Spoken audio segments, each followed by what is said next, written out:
সালামু আলাইকুম। আশা করি তোমরা সবাই ভালো আছো। আজকের এই পর্বে আমরা অনুশীলনী 2.1-এর 2 নম্বরের খ এবং 15 নম্বর প্রশ্নের সমাধান দেখব। তো চলো আমরা দেখি যে আমাদের 2 নম্বর ক্ষয়ে প্রশ্নটা কি করেছে। তো আমাদের তো 2 নম্বর বলেছিল যে প্রত্যেকটা যে কটা সেট আছে সেই সেটগুলোকে গঠন পদ্ধতিতে প্রকাশ করতে, ঠিক আছে। তো এখানে আমার দেখো কি কি দেওয়া আছে প্রশ্নে। 4, 8, 12, 16, 20, 24, 28, 32, 36, 40। আমি দেখতে পাচ্ছি এখানে প্রত্যেকটি সংখ্যায় ধনাত্মক, এখানে প্রত্যেকটি সংখ্যায় কি ধনাত্মক, এবং এরা হচ্ছে কি শূন্য নাই। এখানে প্রত্যেকটা সংখ্যায় ধনাত্মক এবং শূন্য নেই। তার মানে এগুলো সব স্বাভাবিক সংখ্যা, এগুলো কি সব স্বাভাবিক সংখ্যা। এবং দেখা যাচ্ছে যে এখানে প্রত্যেকটি সংখ্যাকে 4 দ্বারা ভাগ করা যায়। দেখো 4কে 4 দ্বারা ভাগ করা যায়, 8কে 4 দ্বারা ভাগ করা যায়, 12কে 4 দ্বারা ভাগ করা যায়, 16কে 4 দ্বারা ভাগ করা যায়, 20, 24, 28, 32, 36, 40কেও 4 দ্বারা ভাগ করা যায়। অর্থাৎ এই সকল সংখ্যাগুলো হচ্ছে কি 4-এর গুণিতক। এগুলো কি 4-এর গুণিতক। যেহেতু 4 দ্বারা সবগুলো সংখ্যাকে ভাগ করা যাবে, তার মানে প্রত্যেকটা সংখ্যা হচ্ছে কি এখানে 4-এর গুণিতক। তাহলে এবং কি প্রত্যেকটি সংখ্যা 4-এর গুণিতক।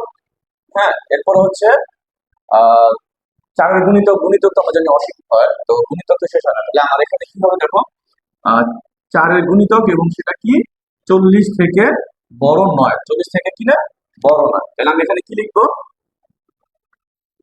এখানে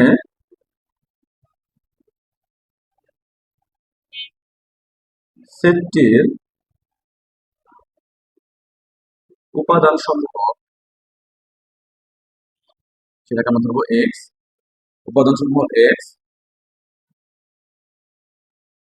স্বাভাবিক সংখ্যা। কি সংখ্যা? স্বাভাবিক সংখ্যা। এই স্বাভাবিক সংখ্যা এবং দেখো প্রত্যেকটা সংখ্যা হচ্ছে কি 4 দ্বারা বিভাজ্য। তাহলে আমরা কি লিখবো, উপাদান, উপাদান সমূহ 4 দ্বারা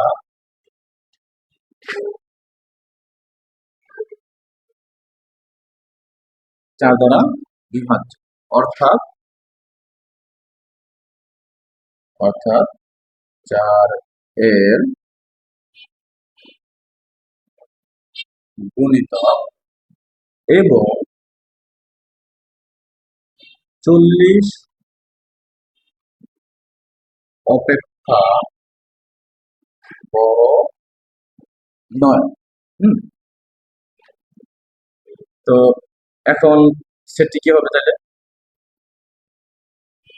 নির্ণয় সেট। এখানে লিখব যে x elements of N is two x, 4 এর গুণিতক এবং x lesser equal 40। Okay, that's it. এটা হচ্ছে আমাদের কাঙ্ক্ষিত ফলাফল। তো আমাদের পূর্বে যে অঙ্কটা দেখিয়েছিলাম সেই অঙ্কটা ছিল ক নাম্বার। ওখানে বোর্ডে খুব সম্ভবত আমরা ভুলবশত খ লিখেছিলাম। তো যাই হোক, ওটার জন্য আমি আন্তরিকভাবে দুঃখিত। তো এখন হচ্ছে আমরা খ নম্বর প্রশ্নটা দেখবো। খ নম্বর প্রশ্নটা আসলে এখানে কি লেখা আছে, খ নম্বর প্রশ্নে লেখা আছে যে +-4, +-5 এবং +-6। তার মানে কি প্লাসের ওপর মাইনাসের ওপর, প্লাসের 5 মাইনাসের 5, প্লাসের 6 মাইনাসেরও 6। তো প্লাসের এবং মাইনাসের থাকে কোন সংখ্যায়? পূর্ণ সংখ্যা। তার মানে এটা কি আছে, এটা পূর্ণ সংখ্যা আছে। কিন্তু পূর্ণ সংখ্যা তো শূন্য থাকে, কিন্তু এখানে শূন্য নাই। তাহলে বুঝতে হবে এখানে একটা শর্ত আছে। সেটা কি দেখো, সেটা হচ্ছে যেহেতু এখানে 4 হয়েছে, তার মানে 4 কে স্কোয়ার করলে কত হয়, সর্বনিম্ন যেটা সেটা স্কোয়ার করলে কত হবে, 4 কে স্কোয়ার করলে 4×4 = 16। তার মানে কি 4 কে স্কোয়ার করলে 16 হবে। তাহলে পূর্ণ সংখ্যা এবং আমাদের শর্ত থাকবে হচ্ছে গিয়ে যে সেই উপাদানগুলোকে বর্গ করলে যেন সেটা 16 থেকে বড় অথবা সমান হয়, এবং ঘন করলে, এখন সর্বোচ্চ কত এখানে 6 না, তো 6টা ঘন করলে কত হয় 216।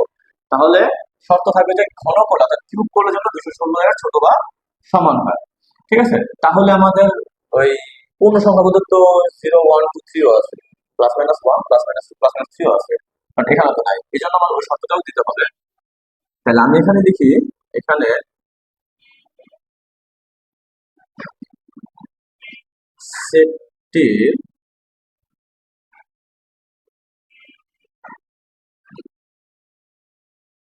উপাদান সমূহ সেটটির উপাদান সমূহ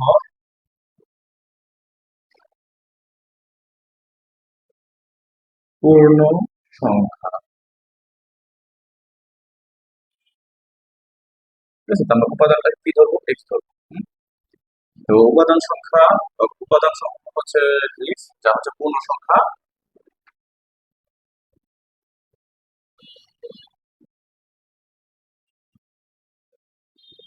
উপাদান সমূহের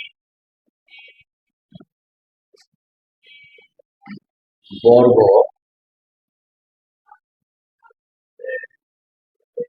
16 অপেক্ষা বড়, 16 অপেক্ষা বড়, 16 অপেক্ষা বড় নয়। হুম। আচ্ছা, ছোট নয়, তাহলে বড় হতে হবে বা অথবা সমান হতে হবে, ছোট নয়। এবং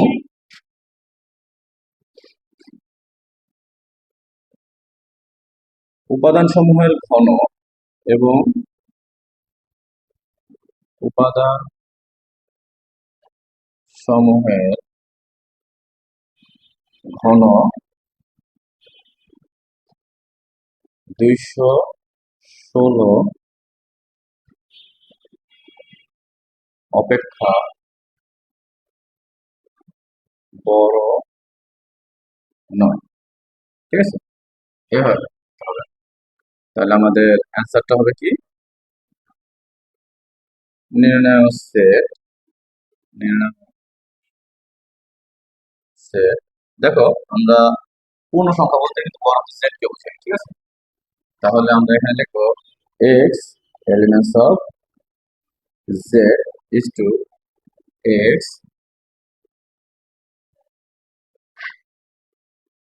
স্কোয়ার। হ্যাঁ, এক্স কে স্কোয়ার করলে সেটা আমাদের কি বলেছিলাম, সেটা হবে গিয়ে 16 অপেক্ষা ছোট না, তার মানে এইদিকে হবে